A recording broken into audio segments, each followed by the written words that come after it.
23 से 32 आयत पढ़ेंगे।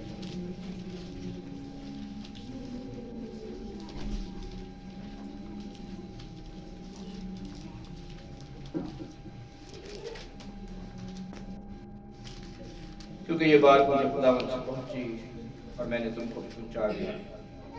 तो खुदावंद यीशु ने जिस रात में पाया गया, रोटी ली और शुक्र करके तोड़ी और कहा, ये मेरा बदन है जो तुम्हारे लिए मेरी याद के वास्ते ये किया।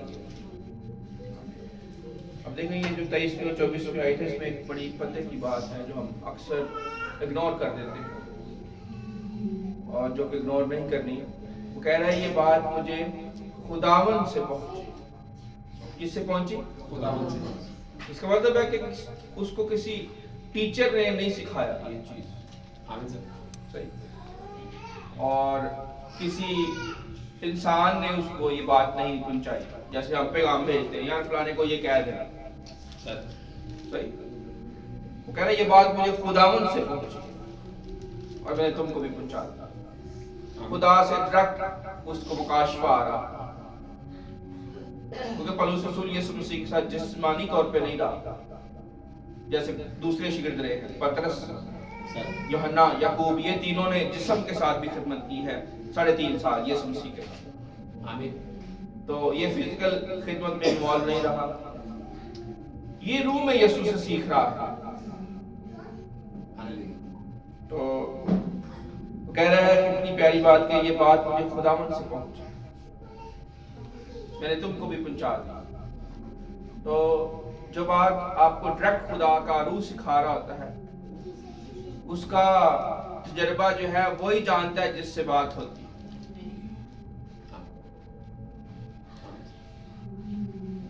और ऐसा तजर्बा एक ईमानदार के लिए बहुत जरूरी है,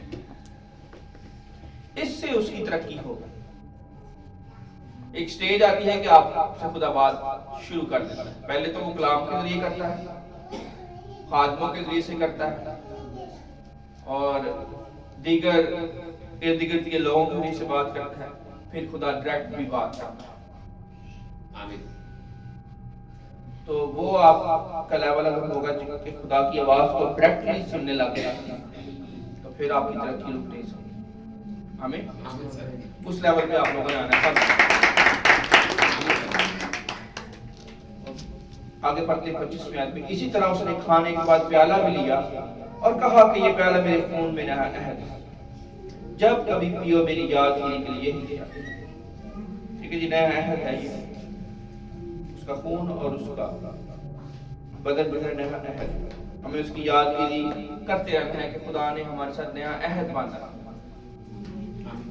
पुराना है, ये नहीं कि वो ठीक नहीं था, वो भी ठीक था, पर खुदा ने उसके ऊपर एक नया अहद बांध दिया। जैसे कि हम पाक शनाख्त कलाम के बाद ले रहे थे, चंद हफ्ते पहले, एक हफ्ता पहले, 2 हफ्ते पहले, 2 हफ्ते पहले हम पाक शनाख्त कब ले रहे थे? कलाम के। अब हम क्या कर रहे हैं कलाम से? तो ये नया अहद हो गया ना। आमीन। आमीन। कई लोग इतराज कर सकते हैं, ये क्या पहले क्यों कलाम, तो पहले क्यों हमने पाक शनाख्त, पहले हमें कलाम सुनना है फिर हम पाक शनाख्त लें। इतराज कर सकते हैं, और बड़ों ने इतराज किया कि पुराना अहदनामा क्या गलत था, क्यों खुदा ने नया अहद दिया?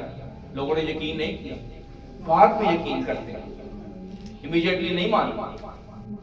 इसलिए बेशुमार लोग हमारे साथ डिसएग्री हो जाते हैं बेशुमार फैसलों पर। हमें पता होता है कि ये खुदा का रूह कह रहा है, इसलिए बेपरवाह नहीं कोई माने या ना माने, हमें चलना है। बाद में मान जाएंगे, खुद सीख जाएंगे, जब खुद उस तजुर्बे में से गुजरेंगे ना, सीख जाएंगे। आमीन। आमीन सर। यहाँ पे एक तमसील शेयर करना चाहूंगा। एक बिशप का बेटा है और एक पास्टर का बेटा है। तमसील बड़े गौर से सुनिए आप लोग सर, क्योंकि आपने जवाब देना है। एक बिशप का बेटा है, यीशु मसीह तमसीलों में बात करता है, याद रखिए। एक बिशप का बेटा है और एक पास्टर का बेटा है। बिशप के बेटे ने 15 साल सीखा अपने बाप से, पर 15 साल सीखने के बावजूद ना तो वो बिजनेस खड़ा कर सका, ना खिदमत सही तरीके से कर सका। दूसरी तरफ पास्टर का बेटा जिसने सिर्फ 6 साल सीखा,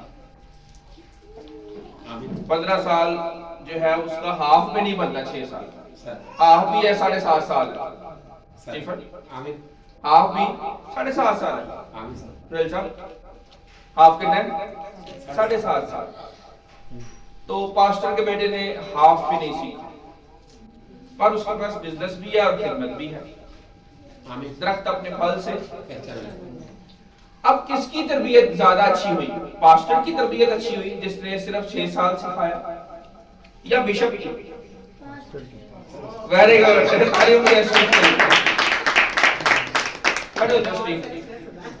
वेरी गुड। देखो किसी बच्चे ने जो है जवाब नहीं दिया, और इवन बड़े से भी पहले वो बोल पड़ा कि पास्टर की तरबियत ज्यादा अच्छी है। Very good, good, clear. तो इसीलिए आपके फल से पता चलेगा कि आपने यीशु से सीखा है या आपने बस वक्त जाया किया। वक्त जाया ना करें, आपने यीशु से डायरेक्ट सीखना है, खाली एतवार को आपका नापता ना हो। यानी मैं उस पास्टर के बेटे को जानता हूं, जैसे पौलुस कहता मैं एक ऐसे शख्स को जानता हूं जो तीसरे आसमान पे खा लिया। आमीन सर। उस पास्टर के बेटे ने दिन रात खुदा के साथ रब्ता रखा, ना दिन देखा है, ना रात देखी है, ना कोई टाइम नहीं देखा, ना माँ देखी है, ना बीवी देखी है, ना बच्चे देखे हैं, बल्कि अपना टाइम खुदा को दिया जिसने उसके लिए खून बहाया। उस खुदा की आवाज को उसने सुना है और ढूंढा है, तलाश किया।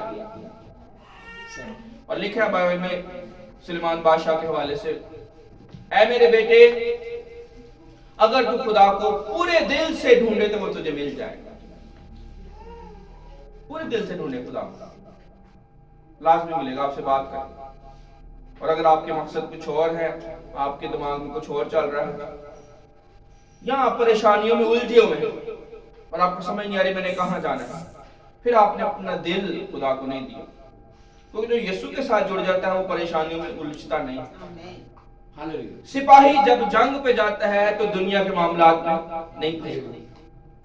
कोई इसको कहे ना आजरा मेरे साथ इधर चलते हैं पार्क, इधर चलते हैं शादी में, इधर चलते हैं ये इस जगह पे, कहता नहीं यार मेरे टाइम नहीं है, सॉरी।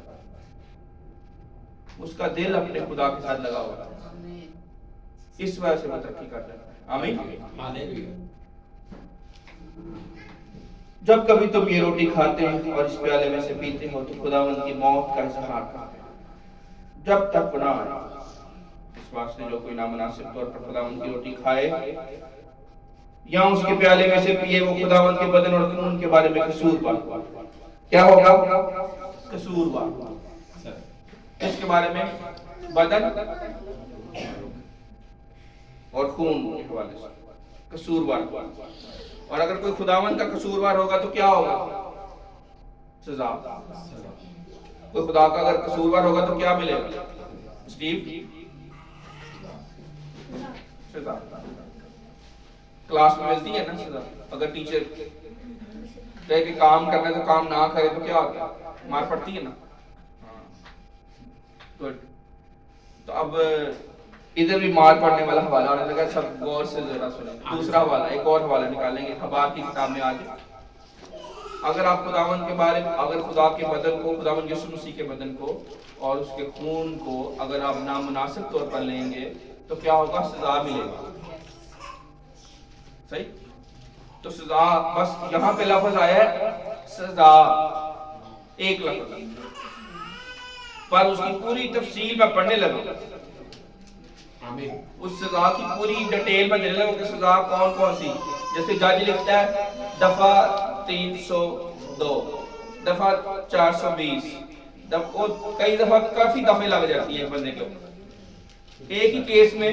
फिर सब एक ही केस जो फ्रॉड भी कर गया, कत्ल भी कर गया, चोरी भी कर गया, डकैती भी कर गया, इसलिए कई दफे लग जाते हैं। अब मैं आपको बताने लगा कौन कौन सी दफा लगेगा।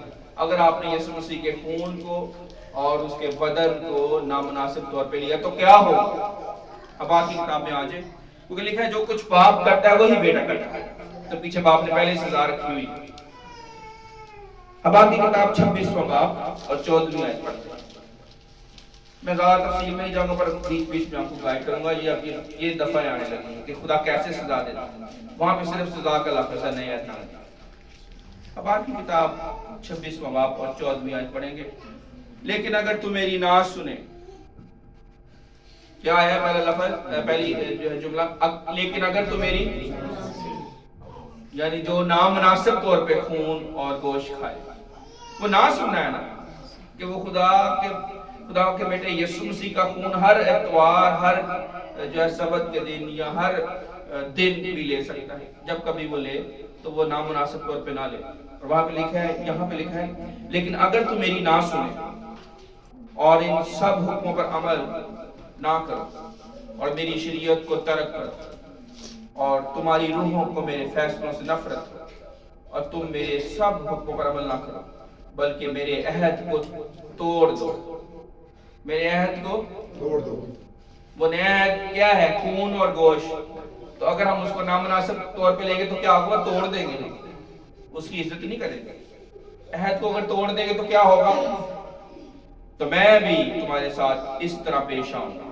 अब आने लगी है जो है ना, वो ये स्त्री नहीं बल्कि जो है ना वो बॉयलर गर्म पानी में डाल देगा। तो मैं भी तुम्हारे साथ इस तरह पेश आऊंगा। अब ये दूसरा रुख आने लगा। वैसे वो मोहब्बत का खुदा है, पर अगर उसको गुस्सा दिला दिया तो दूसरी तरफ कितना सख्त है। तो मैं भी तुम्हारे साथ इस तरह पेश आऊंगा कि दहशत और तिब्बत और बुखार को तुम पर मुकर कर।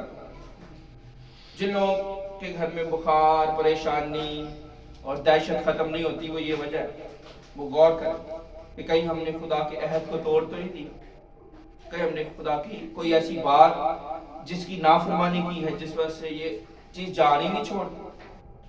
सर यहाँ पे लिख दिया गया आगे, और जो तुम्हारी आंखों को चौपट कर देंगे और तुम्हारी जान को भुला डालेंगे और तुम्हारा बीज बोना फजूल हो, क्योंकि तुम्हारे दुश्मन उसकी फसल खाएं। कई लोग अक्सर ये कहते हैं कि हम कमाते बहुत है पर समझ नहीं आती जाता कहाँ है। यूसुफ, कमाते बहुत है पर समझ नहीं आती कहाँ जाता। राशिद, कहते कि नहीं कहते? कहते हैं लोग कि हम कमाते बहुत है पर समझ नहीं लगती जाता कि।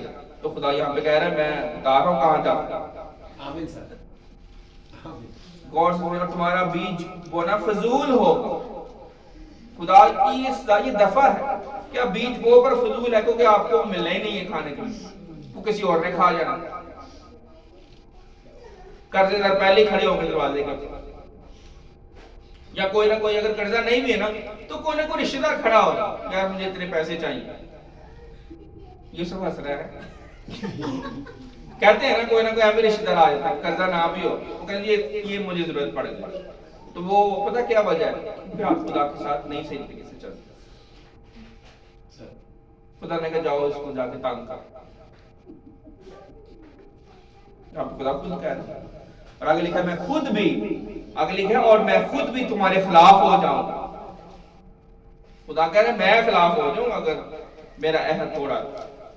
नामनासिब तौर पे खून पिया और नामनासिब तौर पे रोटी खाई तो क्या होगा? मैं खुद भी तुम्हारे खिलाफ।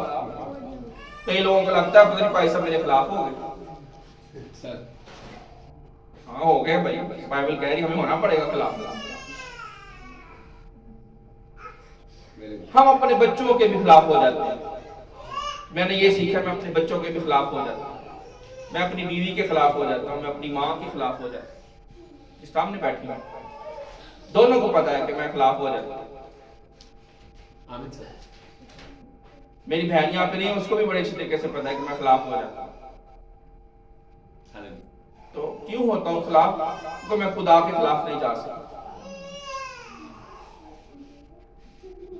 खुदा कह रहा है मैं खुद भी खिलाफ हो जाऊंगा और तुम अपने दुश्मनों के आगे शिकस्त खाओ और जिनको तुमसे अदावत है वही तुम पर हुक्मरानी करेंगे। अक्सर आप लोगों को जिन लोगों से नफरत होती है, जिन लोगों को आप अच्छा नहीं समझते, वही आके आपके ऊपर जो है ना बातें कर रहे हैं। तो ये क्या क्या वजह है? पीछे वजह यह है कि खुदा आपसे खुश नहीं है। आपने यीशु मसीह के अहद को तोड़ा। यीशु मसीह ने कहा शरीयत का नुक्ता या शोशा भी नहीं मिट सकता, आसमान और जमीन टल सकते, ये बातें मिट नहीं सकती, ना गलत हो सकती। आसमान और जमीन टल जाएंगे पर मेरे मुंह की बातें हरगिज़ न टलेंगी। ये होना है अगर आपने अपने आप को ठीक ना किया। इसमें मैं भी शामिल हूं, आप सब भी शामिल हैं। और जब कोई तुमको रंगेता भी ना होगा तब भी तुम भागोगे। कई लोग बिला वजह भागते रहते हैं, कोई उनके पीछे लगा भी नहीं हुआ, ऐसे भागते रहेंगे, कभी इधर कभी इधर कभी इधर। और ये खुदा ने कहा मैं तेरा पैर नहीं लगने दूंगा। इस्तिस्ना की किताब पढ़े ना, वहां पर खुदा कह रहा है मैं तेरा पैर किसी कारोबार में लगने नहीं दूंगा, कहीं ना कहीं तुझे मैं उखाड़ दूंगा, तू स्टेबल होने लगेगा।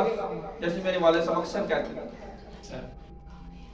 कि जो परिंदा आपके जाल में फंस गया उसको छोड़ के जो उड़ रहा है उसके पीछे ना भागो, वो तो हवा में है, उड़ पता नहीं हाथ में आना है कि नहीं आना। और जो आपके हाथ में है उसको नहीं सीखना। और ये ईमानदार की हालत पता कब होती है? वो मुकाशफे जब ढूंढ रहा होता है, वो मुकाशफे ढूंढ रहा था जो उसके पास अभी लेवल नहीं है मुकाशफे पकड़ने का। जो उसके पास है ये लिखा हुआ कलाम, पहले इसको तो सीख ली। आमीन सर, आमीन। अगर खुदा खुश हो गया तो वो मुकाशफे भी दे देते। पौलुस रसूल जिसकी हम बात हमने पढ़ी है, जिसने कहा ना कि ये बात मुझे खुदावन से पहुंची, उसको इतनी जल्दी नहीं पहुंची बात, उसको 17 साल बैठना पड़ा, 17 साल सीखना पड़ा, फिर वो कह रहा है ये बात मुझे खुदावन से पहुंची। और हम 17 दिन नहीं बैठ सकते, उसको 17 साल बाद जाके ये बात पहुंची है कि खुदा क्या चाहता है, खुदा ने क्यों अपना बेटा भेजा, क्यों उसका खून हमें दिया, क्यों उसने अपना बदन हमारे लिए कुर्बान कर। इसमें और भी अभी सजा है, सुननी है दफे के बंद कर घर जाकर पढ़ लेना। आज मैंने सरमन नहीं सुना, इसीलिए 26 बाब आप घर जाके पढ़ना। हाँ, बात किताब लिख लो, कितनी डेंजरस सजाएं हैं। जब मैंने ये पढ़ा इसको तो मैंने कहा ये बहुत सख्त तरीन सजाएं हैं। काश के ये हवाले बाइबल का हिस्सा ना होते, ये बाइबल में ना लिखा होता, काश, पर खुदा ने लिखवा दिया ताकि ईमानदार इधर उधर ना हिले। और अगर हिलेगा तो जान ले पहले खुदा ने गर्दन पकड़नी है, मैं बाद में पकड़ूंगा, खुदा ने उसी वक्त पकड़ लेना, नोट हो जाए। पास्टर के पास तो बाद में बात है, पहले वो जो बड़ा पास्टर रूहों का बड़ा गलेबान, वो हर वक्त देखता है। आप चाहे दुबई में हो, चाहे सऊदीया में, चाहे पाकिस्तान में, चाहे अमेरिका में, वो हर वक्त देखता है। उसकी आंखों से कोई चीज छुपी नहीं, चाहे आप जॉब पे हो, चाहे आप स्टडी में हो, चाहे आप जहां मर्जी हो। इसलिए लिखा है थोड़े खुदा की भाषा में, थोड़े से लोग आसमान की भाषा में जाएंगे, बहुत ज्यादा नहीं। इसलिए मैं कहता हूं थोड़े हो पर लायक। आमीन सर। अपने बाप का नाम मिट्टी में ना मिलने दें, अपने बाप का नाम, उनके बाप का नाम उनको देख के लोग हैं वाह किसका बेटा। ऐसा बेटा सबको मिलना चाहिए, ऐसी बेटी सबको मिलनी चाहिए। आमीन, आमीन सर। और वो ऐसे नहीं होने लगा, आपको अपने बाप का लिहाज करना पड़ेगा। और आपका बाप और मेरा बाप एक ही है, यानी आसमानी बाप। उसकी बातों को याद रखना है, उसके वादों को तोड़ नहीं सकते। आगे इतनी सख्त सजाएं मैं पढ़ना भी नहीं चाहता, पर कभी पढ़ दूंगा अगर मुझे मौका मिला, और फिर मुझे खुदा कर उस टाइम में लेके आया कि मैं पूरी पढ़ लूं। अभी टाइम नहीं, अभी कलाम शुरू होना है, मेन सरमन शुरू होना है, इसलिए वक्त की मुनासबत से आप लोग घर जाके इसको जरूर पढ़। हबार 26 बाब पूरा बाब बेशक पढ़े ना, आगे बरकतें भी है शुरू में, शुरू में बरकते हैं कि मेरे साथ चलोगे तो मैं क्या क्या दूंगा, पर खुदा ने कहा अगर तू ना सुने तो फिर तुझे पता नहीं कि तेरे साथ होगा क्या। इसीलिए ईमानदार को नहीं समझ लगती, वो अपनी चक्करों में पड़ा रहता है, पढ़ता नहीं है। इसको पढ़े तो सब कुछ खुल जाए। आमीन आमीन। इसलिए हमने फैसला ये किया है कि हम बुद्ध की स्टडी शुरू कर देंगे वापस। ये कहा जा रहा है कोई भी ना हो, एक ही शख्स बैठा हो पर तूने स्टडी देनी है। जहां पे 2 या 3 मेरे नाम से जमा है मैं उनके बीच। ये नहीं कि यहाँ पे 10,000 बंदे बैठेंगे, 10 लोग बैठेंगे, 20 लोग, एक बंदा बैठा हो आप स्टडी दे। हालेलुया। मुझे स्त्री नहीं लगवानी अपने आप, जो नहीं आएंगे उनको स्त्री लगेगी। आगे और भी हाल है जो मुझे भी स्त्री लगी है, इसीलिए मैंने कहा बुद्ध की स्टडी दोबारा करें। आमीन आमीन। इसलिए हम अपनी मर्जी से कुछ नहीं कर सकते, जो कुछ हो गए। आमीन आमीन सर। खुदा की खातिमा को गुलाम को तालीम